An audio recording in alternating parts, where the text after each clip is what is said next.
So property-wise, obviously the education supported you. Can you remember your first deal?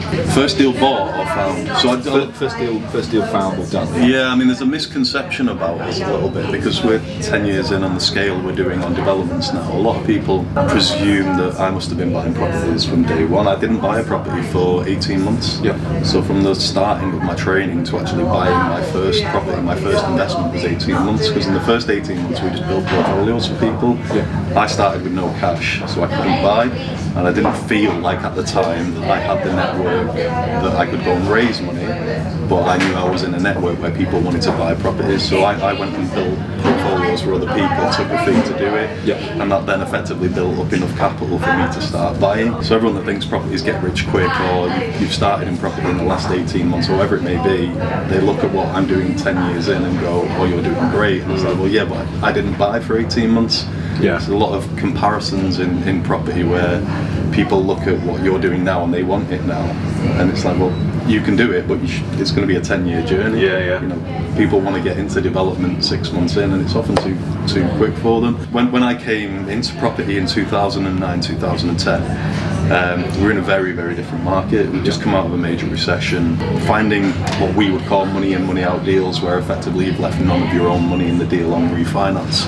They were everywhere. You could find them in estate agents. It was like coming out of a major recession, all the amateurs had disappeared, and it kind of just left us as like kids in a sweet shop, really. Every week I could find a money in, money out deal. My phone was ringing with estate agents calling me because there were less buyers than there were sellers in the market at that time.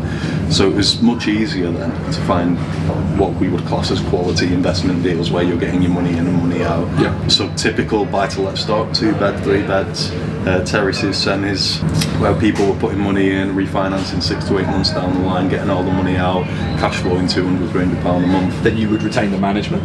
Retain the money. That came probably about 12. So the letting agents actually started in June 2010, which is about 7 or 8 months after I started in property. Yep. And that just became a side of, I'd already sourced probably 30, 40 properties at that time. Yep.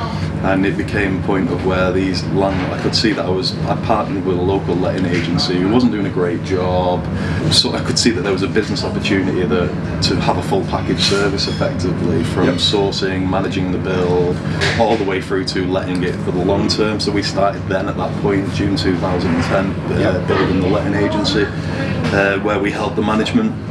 And again, lettings, the whole property industry has just changed so much. I was going to say, so in terms of your lettings business then to now, obviously it's completely different, right? Yeah, 100%. And if you were setting up a letting agency, or you were building one now for the future, what are the key things you think you need to focus on within your business to make sure that you've got something that sticks around? Yeah, I mean, lettings is hyper competitive, but there's also in the same breath a lot of people looking to get out at the minute. Yeah. Mainly because letting agents have been squeezed massively on budgets and margins. So tenancy fee bans is a big one.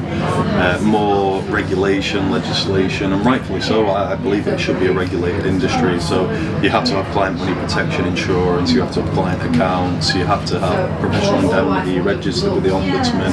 The lettings industry in the last 2 to 3 years has become so much more heavily regulated than it was when I started. Yeah. When I started, you could literally start in your back room in your house, you could start a letting agency, and there was very, very little regulation.